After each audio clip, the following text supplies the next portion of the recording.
the one thing that made the biggest perspective change in my entire life was realizing if I don't learn how to value myself, if I don't learn how to respect myself, if I don't set standards and boundaries for those around me, I will live a life where I am limited to who everyone else says I am.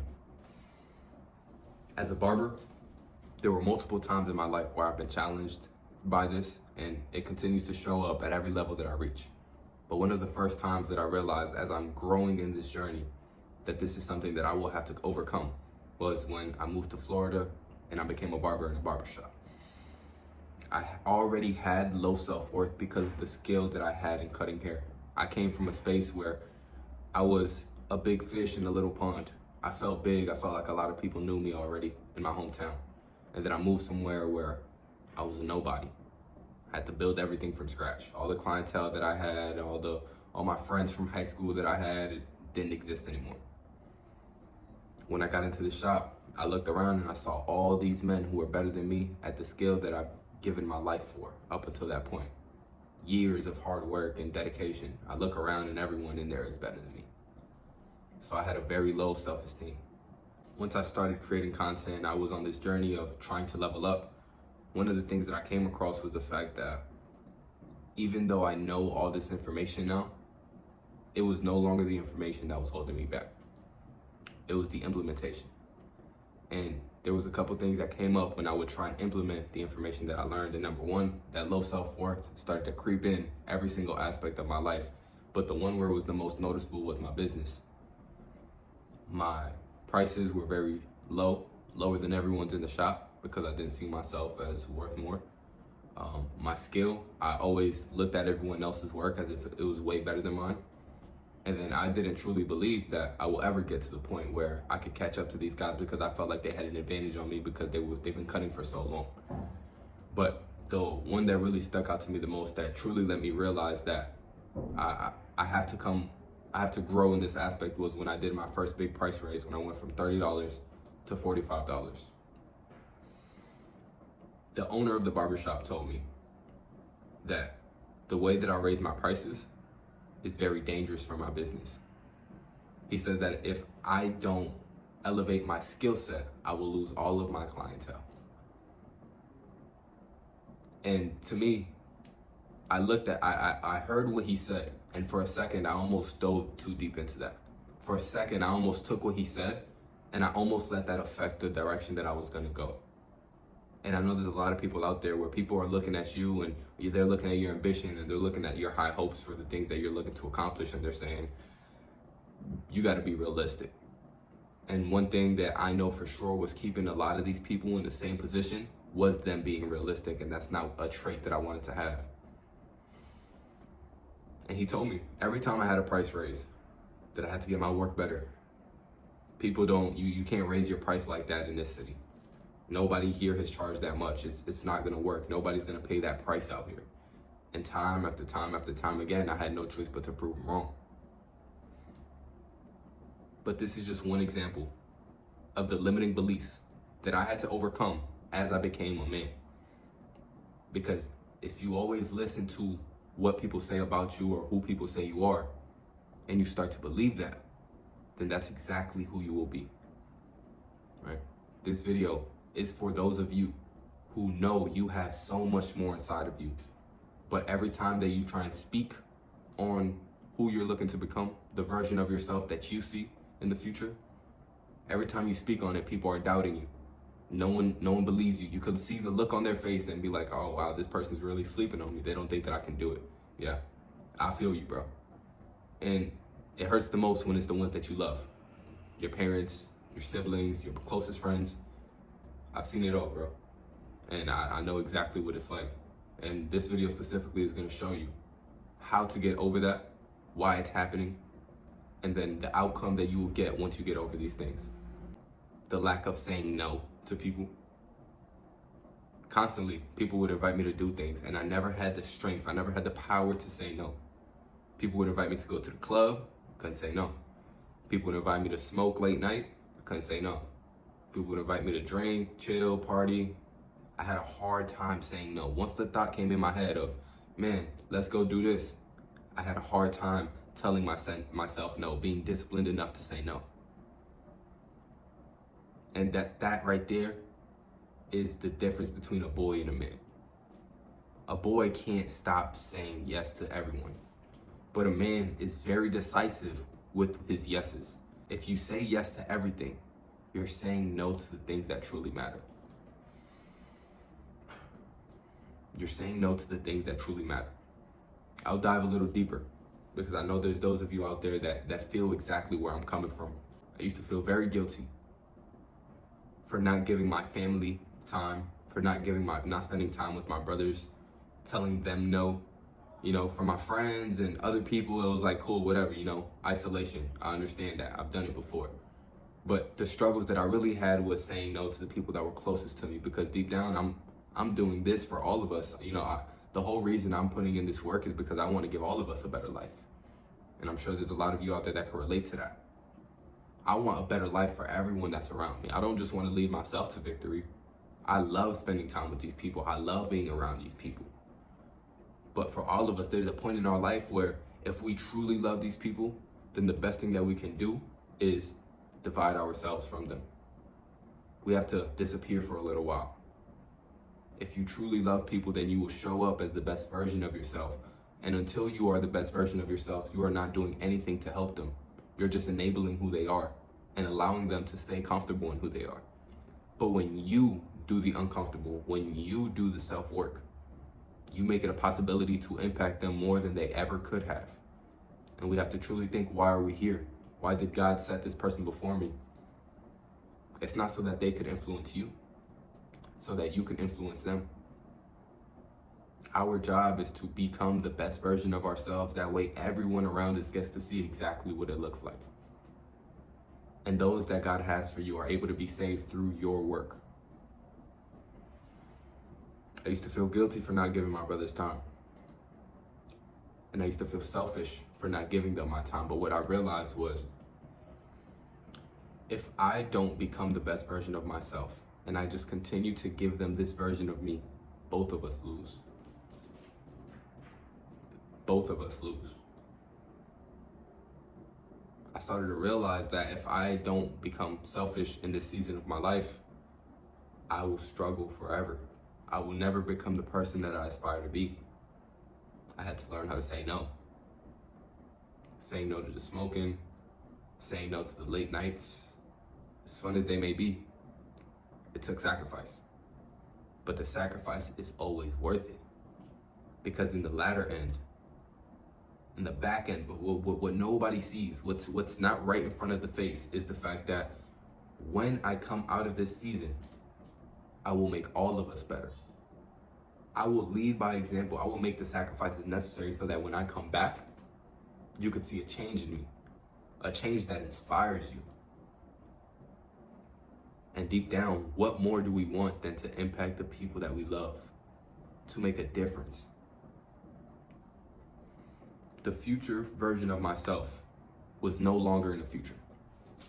This is really big, and I really hope that you can listen up here. If you haven't taken out a notepad, this is where I recommend that you take out a notepad, because this is game-changing advice right here that I've received from millionaires, and it's allowed me to live the way that I live today. The future version of yourself is not in the future. He is inside of you. What does that mean, Brendo?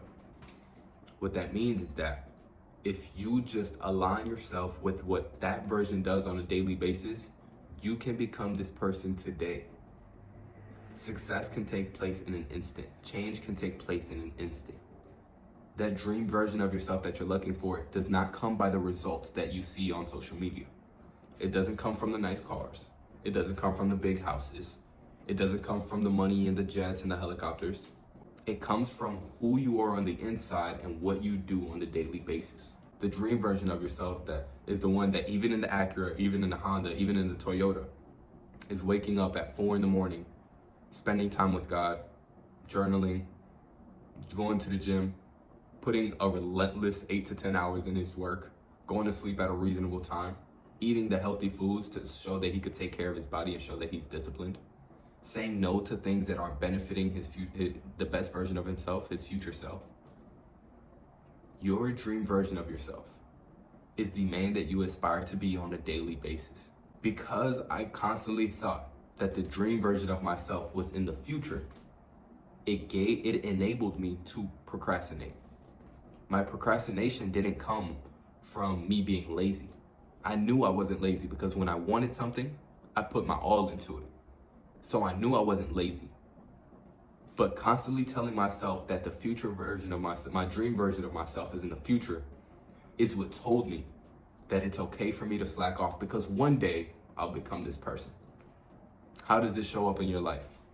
If you say things like, oh, one day I want to, one day I'm going to, I will do this, I want to do this, I'm gonna do this, you are telling yourself, I'm not this right now. I don't have it inside of me right now, but one day. But who's to say one day will ever come? One day. The enemy wants you to believe that one day will come because he just needs to hold you back for one more day. And he just needs to do that 365 times a year. The enemy is looking at you and he knows he's planted so many negative seeds inside of you that he doesn't even have to show up anymore. You do it to yourself at this point. Look at your life. The enemy probably isn't even showing up on a daily basis anymore. He's just checking in to see if you're still a loser.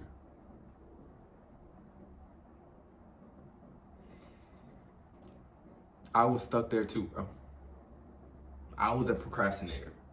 I used to look at everything that I had to do and I used to get overwhelmed and say, you know what? One day there will be a version of me that doesn't struggle with this. And you know why it keeps happening?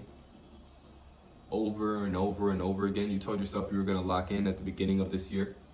And then you told yourself that 6 more times every single month that you were going to lock in and it never truly happened. It's because you don't have any weapons. So the enemy is showing up. He's planted these negative seeds in your minds and you have no weapons for what he has brought to you. You're no competition. You have the same skill set that you had when you were younger. You still have the same skill set from 5, 10, 15 years ago. How can you beat the enemy when you have no weapons? You brought a banana to a gunfight. And you keep bringing the banana every single day. And I say this because I wish there was someone who could speak this way to this version of myself. If I was looking at myself through a screen, this is exactly what I would tell you, bro. Build up your arsenal.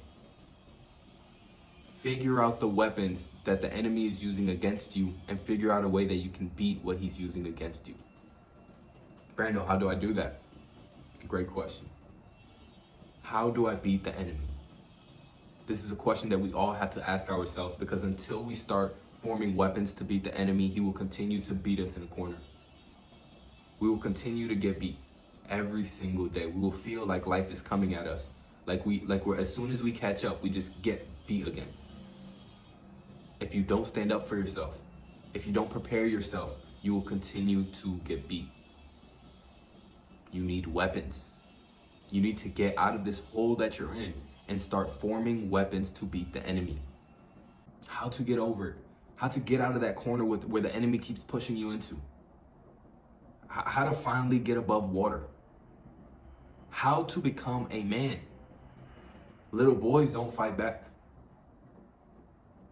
Little boys don't fight back, but as a man, once you have something to lose in this life, once you have something to strive for, once you have a reason to live,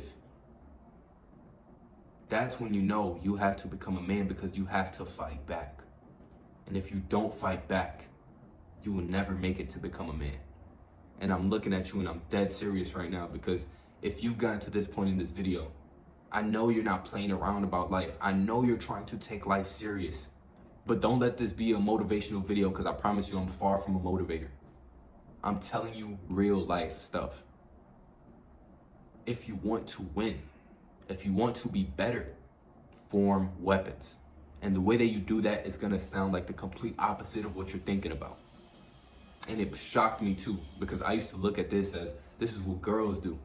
This is what little kids do. The real answer, the real way to form up weapons, journaling. Journaling? What are you talking about? Journaling? You telling me in order for me to become a man, I gotta journal? In order to beat the enemy, I have to journal. Yeah. How do you journal is the question you should be asking. How should I be doing this, Brandon? The way that you journal is not the way that everyone says, where you're writing down your emotions on a piece of paper. The way that you're supposed to be journaling is by writing down who you see yourself as. How does God see me? That dream version of myself, how does he show up every single day? What type of man is this? How does he handle these types of tough situations that I've been in recently? The way that you form your weapons against the enemy is not physical. Every battle that you have in your life right now is mental and spiritual. The fact that you're fat, it's mental, it's spiritual. The fact that you lack confidence is spiritual. These are attacks that the enemy has been doing on you since you were little. And the same thing is what I had to realize for myself. It's my fault that I've let the enemy feel this strong against me. If you are a Christian man, God calls us to put the childish things away, to put the immature things away when we become a man. The immature things that we've been doing, the immature people that we've been hanging around, we got to put them away. Because in order to become a man, we have to stand up and do things that we've never done before. And I'm telling you right now, journaling is the way that you become a man. Because you're no longer letting the enemy punch on you in a corner. You're telling him, you could come here if you want to. You're prepared. You're standing up with your chest high, your head held up, your hands is ready. Weapons. What does a weapon look like? I only give attention to thoughts that come from above. If you are looking to become serious in what you're doing, journal what that dream version of yourself looks like every single day. And you're gonna write the same things over and over and over again, because our goal here is to bulletproof the mind. Our goal here is to make sure that this version of ourselves is going to act appropriately in every scenario, in every situation. Because if you are constantly waiting for the situations to happen to know how you should act or how you should perform, you're gonna end up reacting. Reacting is how you get hit in the face. You have to be prepared for what the enemy is throwing at you. You have to look at what patterns he's been coming at you from. What are the ways that he's been punching on me? What are his combos? And prepare yourself for exactly what he's been throwing at you. If he's coming at you through food, you journal something that's going to prepare you when he throws that thought in your mind where he's trying to use food to beat you, where he's trying to use your family against you, where he's trying to throw selfishness and fear of judgment in front of you. When you see the tools that he uses, the weapons that he uses, you have to figure out, what can I do to beat this? What can I program my mind to think as soon as this problem comes up? And that's what's gonna make it easy for you once the enemy does come and he does attack. It's no longer a guessing game. You have to lock in. And yes, journaling is the answer. You do this every single morning before you do anything else.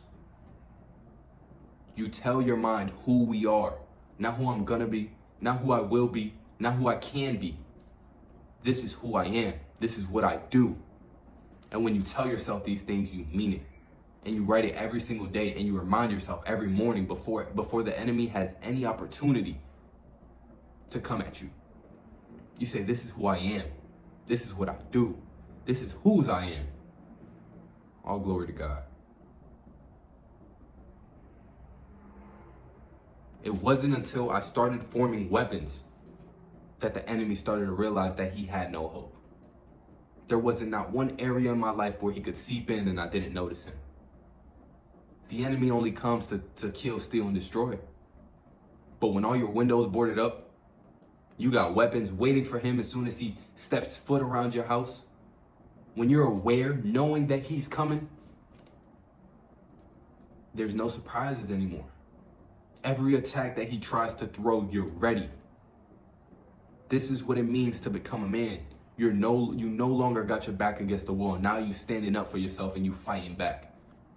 We were made in the image of God. It doesn't matter how strong the world may make the enemy look. It doesn't matter. We serve a God who is the creator of all, who does all things in his glory.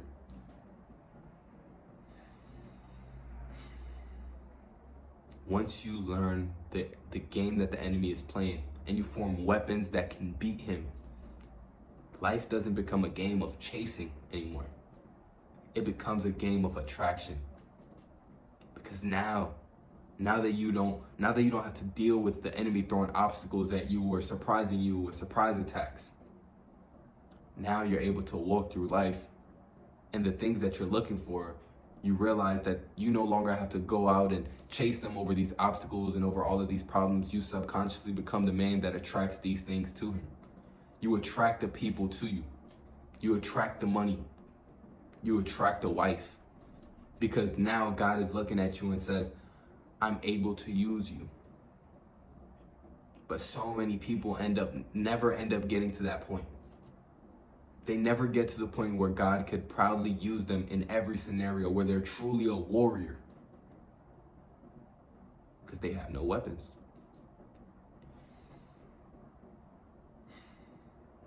And many will say, oh, but you don't understand my life. You don't understand what I've been through.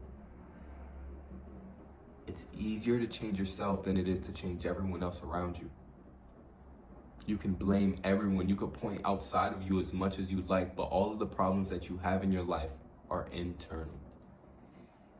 For as long as you continue to point to everyone else, you will continue to struggle. You will continue to play victim. Once you start focusing on you and what you can improve and what you can do, that's the only way that your life will ever change. There is no tomorrow. The enemy is waiting for you to continue to believe that one day bullshit. One day is not promised. If God determines that you're up, that your time is up, that's it. And the last thing you want to hear is, depart from me, I never knew you. Again, this is not motivational. This is a message from me to you.